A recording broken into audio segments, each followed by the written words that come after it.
माझ्या बऱ्याचशाच मैत्रिणींचा प्रॉब्लेम आहे की नवरा आईचा ऐकतो आणि मम्मीच बॉय, त्याला जेवायला बाहेर जेवायला जायचं आहे मम्मीला विचारतो, पिक्चरला जायचं थांब मी मम्मीला विचारतो, काही काम माहेरी जायचं थांब मी मम्मीला विचारतो, म्हणजे काही करायचं असलं तर मम्मीला, म्हणजे तो असा मम्मीच बॉय. तर मी बोलली त्याच्या तुमच्या सासूची गलती नाही, त्याच्यात गलती आहे त्या तुमच्या खडूस सासऱ्याची. आता तुम्ही बोला इथं सासरा कुठं आला तो असा, कारण त्यांनी पहिले काळात ना त्या बायकोला कधी सुख दिलं नाही. पाहुणे रावळे घरी आले, चिकन कर मटन कर हे कर ते कर, याचा पाया पड त्याचा पाया पड, असं कर तसं कर. त्याची आई ती म्हातारी सांगत गेली तसा हा म्हातारा त्याच्या बायकोवर हुकुमशाही गाजवीत गेला. असं करत करत ना तिला कधी त्याने काही सुख दिलं नाही, कुठं नेणं नको कामं नको वगैरे काहीच नाही. मग आता मुलगा झाला, चल बाबा आता मग ती सासू बोलते सर्व विश्व मी मुलामध्ये बघेल.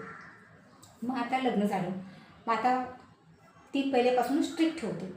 मग आता कुठं जायचं म्हटलं तर मग मम्मीला विचार, याला सर्व्याला कारण तो खडूस म्हातारा आहे.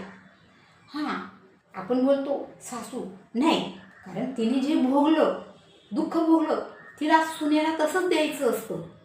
तिने सुख भोगलं असतं तर मग ती पण बोलली असती ना चल बाबा काही नवीन झालेलं नवीन युगातलं जोडपं आहे हे फिरताय, आम्ही पण म्हातारा म्हातारी कुठंतरी देवपूजेला जातो, कुठंतरी फिरायला हिंडायला जातो. पण तिला त्या खडूस म्हाताऱ्याने काही सुख दिलं नाही, मग ती तुम्हाला कसं सुख देऊ शकेल, कसं बघू शकेल सांगा मला. बरोबर आहे की नाही? कसं नक्की होती मला असं असतं प्रत्येक वेळी सासू वाईट तो खडूस सासरा वाईट म्हणून. आता ज्यांचे लग्न कमी करायचे, पण ज्यांचे लग्न नाही झाले ना तिथं बघा सासरा कसा आहे. हां तुम्ही फक्त जाताना सासू कशी, सासू चांगली असते कारण तिच्यावर जे बिततं तीच सुनांवर बितवते ना ती, तो खडूस सासरा. No, no, no, no.